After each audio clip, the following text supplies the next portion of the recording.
Friends, ఇదైతే మనకి NRSC అనమాట. ఇస్రోకి సంబంధించినటువంటి నేషనల్ రిమోట్ సెన్సింగ్ సెంటర్ హైదరాబాద్లో అయితే ఉంది. ఇదైతే మనకి కొన్ని టెక్నికల్ అసిస్టెంట్, టెక్నీషియన్, రోడ్స్ మ్యాన్కి సంబంధించినటువంటి నోటిఫికేషన్ అయితే ఇష్యూ చేశారు.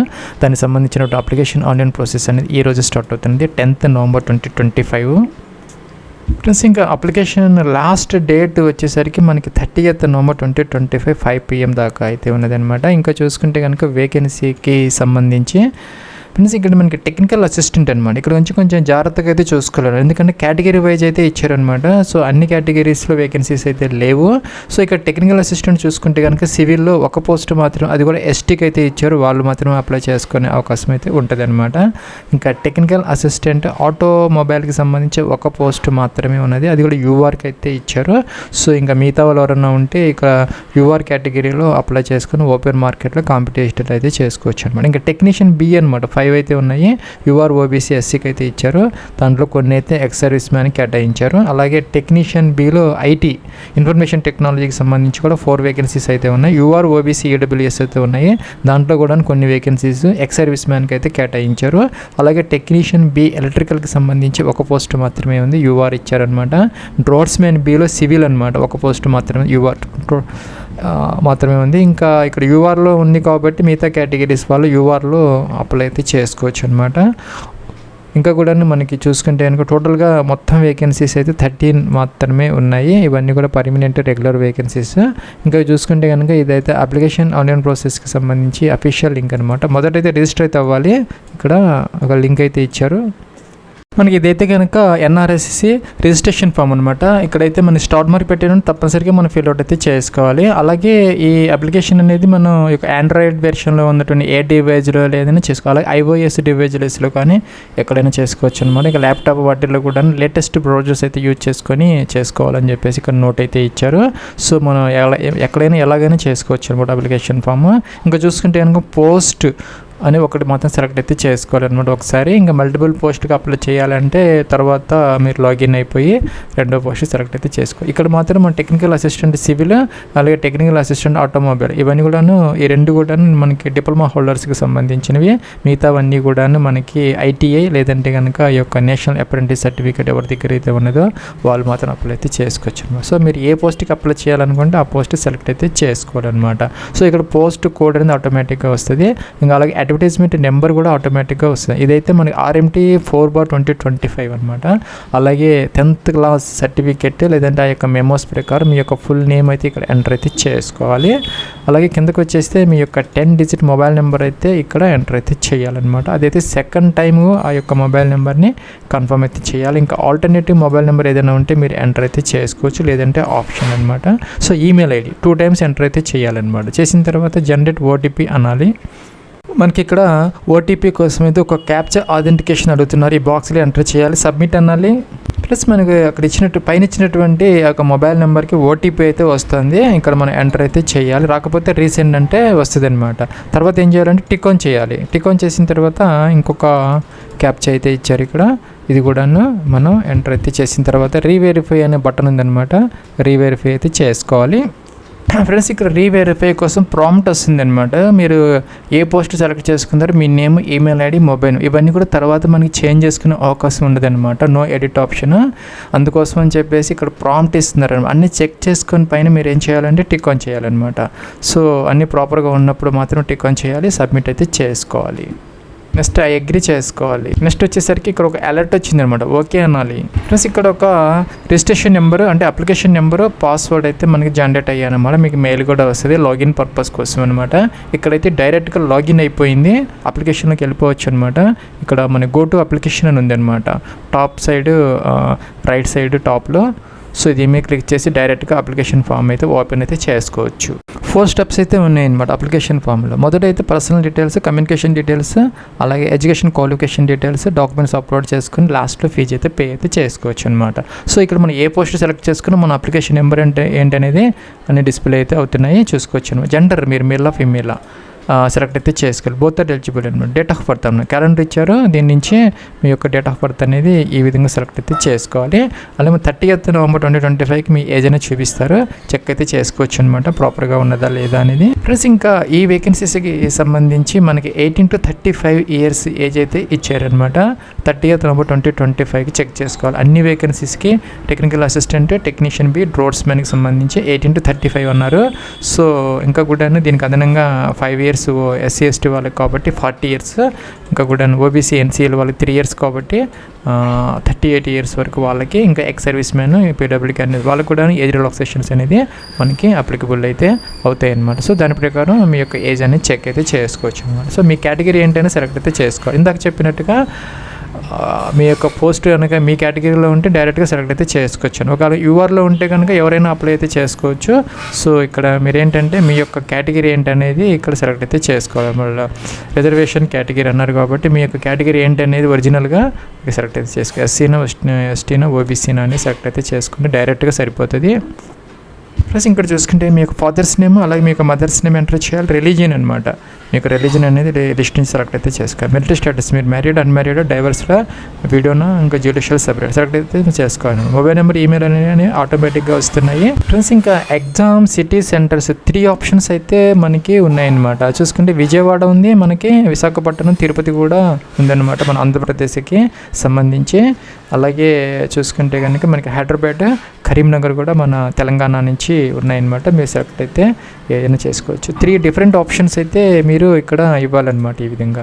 సో ఫస్ట్ ఇచ్చిన ఆప్షన్లో ఎక్కువగా మీకు సెంటర్ వచ్చే అవకాశాలు అయితే ఉంటాయి. ఇంకా చూసుకుంటే కనుక ఇక్కడ PWD క్యాండిడేట్స్ ఎవరైనా డెస్ పెట్టుకో, లేకపోతే నో అనమాట. ఇంకా ఇక్కడ మనకి బ్యాంక్ డీటెయిల్స్ అయితే అడుగుతున్నారనమాట. సో మీ యొక్క అకౌంట్ హోల్డర్ నేమ్ అంటే మీ యొక్క నేమ్ అనమాట పాస్బుక్ ప్రకారం. అలాగే బ్యాంక్ నేమ్, ఏ బ్యాంకులో మీకు అకౌంట్ ఉన్నది ఆ యొక్క బ్యాంక్ నేమ్ అనేది 2 times ఎంటర్ చేయాలని కన్ఫర్మ్ చేసుకోవాలి. సపోజ్ SBI అయితే SBI అలాగనమాట ఇక్కడ ఎంటర్ చేసుకోవాలి. అలాగే బ్యాంక్ బ్రాంచ్ ఏ బ్రాంచ్లో ఉంది, అకౌంట్ నెంబర్ 2 times ఎంటర్ చేయాలి. IFSC కోడ్ 2 times ఎంటర్ చేస్తే ఈ యొక్క బ్యాంక్ డీటెయిల్స్ అనేది అయిపోతుంది అనమాట. ఇంకా ఎక్స్ సర్వీస్ మ్యాన్ ఎవరన్నా ఉంటే ఇక్కడ ఎస్ పెట్టాలన్నమాట. ఎస్ పెడితే కనుక దానికి సంబంధించినటువంటి యొక్క service joining date, relieving date ఇవన్నీ మెన్షన్ చేయాలి. నో పెడితే అవసరమైతే లేదనమాట. నియరెస్ట్ రైల్వే స్టేషన్ అనమాట, మీకు దగ్గరగా ఉన్నటువంటి యొక్క రైల్వే స్టేషన్ ఏంటి అనేది ఇక్కడ ఎంటర్ అయితే చేసుకోవాలన్నమాట. సో మీకు దగ్గరగా ఉన్నటువంటి రైల్వే స్టేషన్ నేమ్ అనమాట. సో ఇంకా కూడాను ఇక్కడ మనకి ఇది ఎందుకంటే ఇది ట్రావెలింగ్ అలవెన్స్ అనేది ఇవ్వడం జరుగుతుంది అనమాట. TA shall be calculated based on this information for travel to the city of examination రాయటం కోసం ఫ్రీ ట్రావెల్ పాస్ అయితే ఉంటుంది. దానికోసం మీకు దగ్గరగా ఉన్నటువంటి ఒక సిటీ ఎగ్జామినేషన్స్ అయితే సెలెక్ట్ చేసుకోవాలి. అదేవిధంగా మీకు దగ్గరగా ఉన్న రైల్వే స్టేషన్ కూడా మీరు సెలెక్ట్ అయితే చేసుకుంటే ఇక్కడ ఎంటర్ చేసుకుంటే అక్కడి నుంచి అంతవరకు అయితే మీకు ఎవరికైతే ఆ యొక్క ఇది ఎలిజిబిలిటీ ఉంటుందో ట్రావెలింగ్ పాస్ వాళ్ళకి మాత్రమే వస్తుంది. ప్లస్ ఇక్కడ మనకి రిటర్న్ టెస్ట్కి అయితే ఇవ్వరంట travelling allowance. No travelling allowance will be paid for attending the return test. ఎవరైతే రిటర్న్ టెస్ట్ పాస్ అయ్యి తర్వాత స్కిల్ టెస్ట్కి ఎవరైతే మనకి అవుట్ స్టేషన్ అంటే దూరంగా ఉన్న వాళ్ళు ఎవరైతే ఉన్నారో స్కిల్ టెస్ట్కి అటెండ్ అవ్వడం కోసం వాళ్ళకైతే కనుక ఈ యొక్క రైల్వే ఫేర్ లేదంటే కనుక నాన్ AC బస్ ఫేర్ కానీ ఏదో ఒకటి వాళ్ళకైతే ఆ యొక్క ఏదైతే టికెట్ అయితే ఇవ్వడం జరుగుతుంది అనమాట. సో అదైతే గుర్తుపెట్టుకోవాలి. మనకి రిటర్న్ టెస్ట్కి అయితే లేదు, ఓన్లీ స్కిల్ టెస్ట్కి, అది కూడా అవుట్ స్టేషన్ క్యాండిడేట్స్కి మాత్రమే ఇస్తారు. ఇక్కడ కేటగిరీ కూడా ఏం మెన్షన్ అయితే చేయలేదు, అది అందరికి ఇస్తారు, అందరికంటే అవుట్ స్టేషన్ వాళ్ళందరికీ. ప్లస్ ఇంకా మీరు ఏదైనా గవర్నమెంట్ ఆర్గనైజేషన్స్లో వర్క్ చేస్తూ ఉంటే ప్రస్తుతం ఎస్ అయితే పెట్టుకోవాలన్నమాట. ఎస్ పెడితే కనుక దానికి సంబంధించినటువంటి ఎంప్లాయ్మెంట్ ID, ఏ ఆర్గనైజేషన్, సర్వీస్ డీటెయిల్స్ అయితే మెన్షన్ అయితే చేయాలి. నో పెడితే అవసరమైతే లేదని. మీకు ఏదైనా స్పోర్ట్స్ మెరిట్ ఉంటే కనుక ఎస్ పెట్టాలి. ఎస్ పెడితే కనుక మీకు ఏ స్పోర్ట్స్లో ఉన్నాయి అనేది ఇక్కడ సెలెక్ట్ అయితే చేసుకో. కొన్ని ఇచ్చారు, లేనిది ఏదైనా స్పోర్ట్ ఉంటే అదర్ అనేది సెలెక్ట్ అయితే చేసుకోవచ్చు అనమాట. లెవెల్ ఆఫ్ స్పోర్ట్స్ అంటే నేషనల్, ఇంటర్నేషనల్, ఇంకా కూడా ఇంటర్ యూనివర్సిటీ ఇది మెన్షన్ అయితే చేయాలి. మీకు స్పోర్ట్స్ మెరిట్ లేకపోతే నో అయితే పెట్టుకోవచ్చు. సేవ్ నెక్స్ట్కి అయితే మనం చేసుకొని వెళ్ళొచ్చు అనమాట. ప్లస్ ఇక్కడ ఒక కాలం మర్చిపోయాను అనమాట. ఇక నేషనాలిటీ ఇదైతే టిక్ ఆన్ చేయాలి. ప్లస్ ఇక్కడ అడ్రస్ డీటెయిల్స్ అనమాట. అడ్రస్ ఫర్ కరస్పాండెన్స్ అడ్రస్లో ఇక్కడ మీ డోర్ నెంబర్, ఫ్లాట్ నెంబర్తో సహా కంప్లీట్ అడ్రస్, కంట్రీ అనమాట, ఇండియా సెలెక్ట్ చేసుకోవాలి మీ అడ్రస్లో నుంచి. అట్లాగే ఇక్కడ చూసుకుంటే స్టేట్ అనమాట, మీ అడ్రస్లో నుంచి ఇంకా డిస్ట్రిక్ట్ అన్నీ కూడా వస్తున్నాయి. సెలెక్ట్ అయితే చేసుకోవాలి. లేని ఏదైనా ఉంటే అదర్స్ ఉందన్నమాట, అదర్స్ తీసుకొని కొత్త డిస్ట్రిక్ట్ అయితే మీరు ఎంటర్ ఇలాగ చేసుకోవచ్చు అనమాట. పిన్ కోడ్ ఎంటర్ చేయాలి. ఎస్ పెట్టేస్తే పర్మనెంట్ అడ్రస్ కూడా మనకి ఫిల్ అవుట్ అవుతాయి. మీరు ఎంటర్ చేయాల్సిన అవసరం అయితే ఉండదు. సేవ్ నెక్స్ట్కి అయితే వెళ్ళచ్చు. ఒక డిఫరెంట్ అయితే కనుక పర్మనెంట్ అడ్రస్ ఇవి కూడా ఎంటర్ అయితే చేసుకోవాలి. సేమ్ అయితేనే ఎస్ పెట్టాలి. ఫ్రెండ్స్ ఇక్కడ మనకి థర్డ్ ట్యాబ్ అనమాట. మీరు ప్రీవియస్ ట్యాబ్స్కి వెళ్ళాలంటే బ్యాక్ అనే బటన్ ఉంటుంది కింద, బ్యాక్కి వెళ్ళొచ్చు అనమాట. బ్యాక్కి వెళ్ళి ఎడిట్ కూడా చేసుకోవచ్చు. సో అన్నీ కనుక ప్రాపర్గా ఉంటే ఓకే, లేకపోతే బ్యాక్కి వెళ్ళి ఎడిట్ చేసుకోవచ్చు అనమాట. థర్డ్ ట్యాబ్లో మన ఎడ్యుకేషన్ క్వాలిఫికేషన్ డీటెయిల్స్ అనేది ఇక్కడ మనం ఎంటర్ అయితే చేసుకోవాలన్నమాట. ఆల్ ఎసెన్షియల్ క్వాలిఫికేషన్స్ అనేది మనకి ఫుల్ టైమ్ రెగ్యులర్ స్టడీ చేసిన వాళ్ళు మాత్రమే ఎలిజిబుల్ అని చెప్పేసి ఇక్కడ నోట్ అయితే ఇచ్చారనమాట. Must be full time and be recognised from UGC state technical boards అలాగనమాట. సో ఇక్కడ 10th క్లాస్వి మనం ఎంటర్ చేసుకోవాలి, ఇంటర్మీడియట్వి. అలాగే నెక్స్ట్ వచ్చేసరికి ఇక్కడ ఫ్రెండ్స్ ఇక్కడ మనకి టెక్నికల్ అసిస్టెంట్కి సంబంధించి first class diploma in civil అయితే ఇచ్చారు, సివిల్కి సంబంధించి. అట్లాగే first class diploma in automobile engineering, ఆటోమొబైల్కి సంబంధించి. మిగతా వాటికి వచ్చేసరికి టెక్నీషియన్ బికి 10th క్లాస్తో పాటు మీకు ఐటీఐ కానీ, లేదంటే ఎన్టీసీ నేషనల్ ట్రేడ్ సర్టిఫికేట్ కానీ, లేదంటే ఎన్ఏసి అంటే నేషనల్ అప్రెంటిస్ సర్టిఫికేట్ కానీ, ఆ యొక్క ట్రేడ్ ఏదైతే సపోజ్ మనం ఎలక్ట్రానిక్ తీసుకుంటే ఎలక్ట్రానిక్ మెకానిక్ ట్రేడ్ అయితే ఎన్సీవీటీ నుంచి అడుగుతున్నారనమాట. సో అది ఉంటే సరిపోతుంది. అలా కూడా మన ఐటీకి సంబంధించి కూడా 10th పాటు ఐటీఏ కానీ, ఎన్టీసీ కానీ, ఎన్ఈఏసీ కానీ ఇన్ఫర్మేషన్ టెక్నాలజీ ట్రేడ్లో ఉండాలి. అలాగే టెక్నీషియన్ ఎలక్ట్రికల్కి సంబంధించి కూడా ఎలక్ట్రికల్ ట్రేడ్, అలాగే డ్రాఫ్ట్స్మెన్ సివిల్కి సంబంధించి కూడా ఆ యొక్క సివిల్లో కనుక మీరు ఐటీఏ కానీ, ఎన్టీసీ కానీ, ఎన్ఈఏసీ కానీ ఉంటే సరిపోతుంది అనమాట. సో ఇక్కడ మనకి డిప్లొమా అనే ఆప్షన్ లేదు కదా. సో 10th క్లాస్ ఉంది, అందరికీ కామన్. అలాగే ఇంటర్మీడియట్ డీటెయిల్స్ అన్నారు. సో ఇక్కడ మనం డిప్లొమా డీటెయిల్స్ ఇక్కడ ఎంటర్ చేసుకుంటే సరిపోతుంది అనమాట. ఇంటర్మీడియట్ కాలంలో డిప్లొమా డీటెయిల్స్ మీరు ఎంటర్ అయితే చేసుకోవచ్చు అనమాట. సో నేనైతే డిప్లొమా పోస్ట్ సెలెక్ట్ చేసుకోలేదు కాబట్టి నాకు ఇక్కడ ఎసెన్షియల్ క్వాలిఫికేషన్ అనేది ఐటీఐ, ఎన్టీసీ, ఎన్ఏసీ వచ్చింది. సపోజ్ మీరు కనుక టెక్నికల్ అసిస్టెంట్ సెలెక్ట్ చేసుకుంటే మీకు ఎసెన్షియల్ క్వాలిఫికేషన్ డిప్లొమా అనేది వస్తుందన్నమాట ఇక్కడ. సో సెలెక్ట్ అయితే చేసుకోవచ్చు. లేని వాళ్ళు ఎవరికన్నా ఇక్కడ ఒకవేళ కనుక మీరు ఇంటర్మీడియట్ చేస్తుంటే ఇంటర్మీడియట్ డీటెయిల్స్ అయితే ఎంటర్ చేసుకోవచ్చు, లేకపోతే వదిలేయచ్చు అనమాట. సపోజ్ మీరు ఐటీఐ పోస్టులకు అప్లై చేస్తూ ఉంటే టెక్నీషియన్కి 10th క్లాస్ ఎంటర్ చేయాలి. సో ఇదైతే తప్పనిసరిగా ఎసెన్షియల్ క్వాలిఫికేషన్ అనేది మనం ఎంటర్ అయితే చేసుకోవాలన్నమాట. సో మొదట ఏంటంటే మనం ఇక్కడ 10th క్లాస్ బోర్డు అనమాట, ఏ బోర్డులో చదువుకున్నారు, పాసింగ్ మంత్, ఇయర్ ఎప్పుడు అనేది ఇక్కడ మనం మెన్షన్ అయితే చేసుకోవాలన్నమాట. సో మెన్షన్ అయితే చేయాలి, డే కూడా మెన్షన్ చేయాలి, అన్నీ కూడాను. సో ఇంకా చూసుకుంటే కాలేజీ అంటే స్కూల్ నేమ్ అనమాట, ఏ స్కూల్లో చదువుకున్నారో ఎంటర్ అయితే చేయాలి. సబ్జెక్ట్ అనమాట, జనరల్ అయితే జనరల్, లేకపోతే సబ్జెక్ట్లో 6 కూడా మీరు ఎంటర్ అయితే చేసుకోవచ్చు. మీ సిజిపిఐ సిస్టంలో ఉంటే ఇలాగ సెలెక్ట్ అయితే చేసుకోవాలన్నమాట. సో మొత్తం మీకు వచ్చినటువంటి ఇదొక సిజిపిఐ అంతా, తర్వాత టోటల్ సిజిపి 10 9.5 ఏంటి అనేది వేయాలన్నమాట. పర్సంటేజ్ అనేది మనం క్యాలిక్యులేట్ చేసుకోవాలి. ఇది ఇంటూ ఇది వేస్తే వచ్చేస్తుంది అనమాట.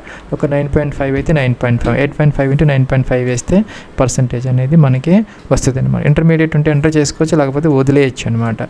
సో ఇక్కడైతే మన ఐటీఐ అయితే ఐటీఐ తీసుకోవాలి, ఎన్టీసీ అయితే ఎన్టీసీ, ఎన్ఈఏసీ అయితే ఎన్ఈఏసీ అనమాట, national apprentice certificate, national trade certificate, ITI అయితే ఐటీఐ అనమాట. సో సెలెక్ట్ అయితే చేసుకోవాలి. ఇన్స్టిట్యూట్ నేము, ఏ ఇన్స్టిట్యూట్లో చదువుకున్నారు, ఎక్కడ చదివారు ఐటీఐ అనేది, ఇంకా స్పెషలైజేషన్ అనమాట. మీరు ఏ ట్రేడ్ సెలెక్ట్ చేసుకున్నా అది వస్తుంది అనమాట. ఎలక్ట్రికల్ అయితే ఎలక్ట్రికల్, ఐటీఐ అయితే ఐటీఐ, సివిల్ అయితే సివిల్ అనమాట. ఎప్పుడు పాస్ అయ్యారు ఇది కూడా మనం మెన్షన్ అయితే చేసుకోవాలన్నమాట. సో సిజిపిఏలో ఉంది, పర్సంటేజ్లో ఉంది. పర్సంటేజ్ అయితే కనుక మార్క్స్ అయితే మెన్షన్ చేయాలి. మొత్తం మార్క్స్ ఇక్కడ వేసుకోవాలి. టోటల్ మార్క్స్ ఎంత, సపోజ్ ఇలాగ మీకు ఎన్ని మార్క్స్ వచ్చాయి మీరు వేసుకోవాలన్నమాట ఇక్కడ.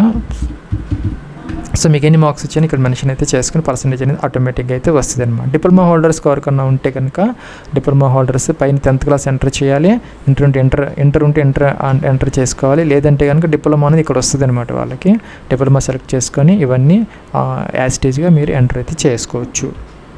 ఫ్రెండ్స్ ఇక్కడైతే లాస్ట్ స్టెప్ అనమాట. ఇక్కడ ఎక్స్పీరియన్స్ ఉన్నది మనం ఎంటర్ చేయాల్సిన అవసరం లేదు. ఎక్స్పీరియన్స్ ఉంటే ఎంటర్ చేసుకోవచ్చు, లేకపోతే వదిలేసుకోవచ్చు. ఈ వేకెన్సీస్కి సంబంధించి ఎక్స్పీరియన్స్ అనేది అవసరమైతే లేదనమాట.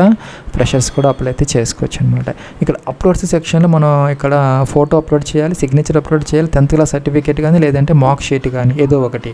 అలాగే ఇంటర్మీడియట్ కనుక ఉంటే మీకు ఇంటర్మీడియట్ సర్టిఫికేట్ లేదంటే మాక్ షీట్. తర్వాత ఐటీఐ అయితే ఐటీఐ, డిప్లొమా అయితే డిప్లొమా, ఎన్టీసీ అయితే ఎన్టీసీ, ఎన్ఈఏసీ అయితే ఎన్ఈఏసీ సర్టిఫికేట్ అప్లోడ్ చేసుకోవాలి. ఇంకా కూడాను ఆ యొక్క ఐటీఐ డిప్లొమాకి సంబంధించినటువంటి మార్క్స్ మెమోస్ కూడా అప్లోడ్ అయితే చేసుకోవాలన్నమాట. అలాగే కేటగిరీ సర్టిఫికేట్ కూడా అప్లోడ్ అయితే చేసుకోవాలన్నమాట. ఇక్కడ మనకి పక్కన ఒక టూల్ టిప్ ఉందన్నమాట, ఐ అనే బ్లాక్ బ్యాక్గ్రౌండ్తో. దాని మీదకి మౌస్ మూవ్ చేస్తే మీకు ఏంటంటే ఇక్కడ డీటెయిల్స్ వస్తాయి అన్నమాట. ఏంటంటే ఫోటోగ్రాఫ్ వచ్చేసరికి latest colour passport size photograph white background ఉన్నాయి చూసుకొని 100 నుంచి 200 KB మధ్య జేపీజీ ఫార్మేట్లో అప్లోడ్ అయితే చేసుకోవాలన్నమాట. సిగ్నేచర్ కూడాను ఒక వైట్ పేపర్ మీద బ్లాక్ ఇంక్తో సైన్ చేసుకొని 80 నుంచి 150 యొక్క సైజులో జేపీజీ ఫార్మేట్లో అప్లోడ్ అయితే చేసుకోవాలన్నమాట. ఇంకా మిగతా డాక్యుమెంట్స్ ఏవైతే ఉన్నాయో జేపీజీ కానీ పీడిఎఫ్లో కానీ 1 MB వరకు అలో చేస్తున్నారు, 100 KB నుంచి. ఇవన్నీ కూడా మీరు అప్లోడ్ అయితే చేసుకోవాలి. ఫ్రెండ్స్ ఇక్కడ మనకి PA7 ఇమేజ్ టూల్ అని మీకు గూగుల్లో ఉంటుంది అనమాట. సో ఇక్కడ ఏంటంటే మీరు ఫోటో అప్లోడ్ చేసి లేదా సిగ్నేచర్ కానీ ఫైల్ అప్లోడ్ చేసుకొని సైజ్ పెంచుకోవచ్చు, తగ్గించుకోవచ్చు ఎలాగ. ఎందుకంటే వీళ్ళు ఇక్కడ పర్టికులర్ సైజ్ మెన్షన్ చేశారు. సపోజ్ మీరు ఫోటో చూసుకుంటే మినిమం 100 ఉండాలండి, 100 లోపు ఉంటే తీసుకోవచ్చు, 200 పైన ఉంటే తీసుకోదు. సో 100 to 200 మధ్య ఉండాలి కాబట్టి మనకు కావాల్సిన సైజ్ ఇక్కడ పెట్టుకోవాలన్నమాట. సపోజ్ 150 కావాలంటే 150 పెట్టుకొని దానిని రెడ్యూస్ చేసుకోవచ్చు, ఇంక్రీజ్ కావాలంటే ఇంక్రీజ్ చేసుకొని డౌన్లోడ్ చేసుకొని అప్లోడ్ చేసుకుంటే మీకు ఈజీగా అప్లోడ్ అయితే అన్నీ అయిపోతాయి అన్నమాట.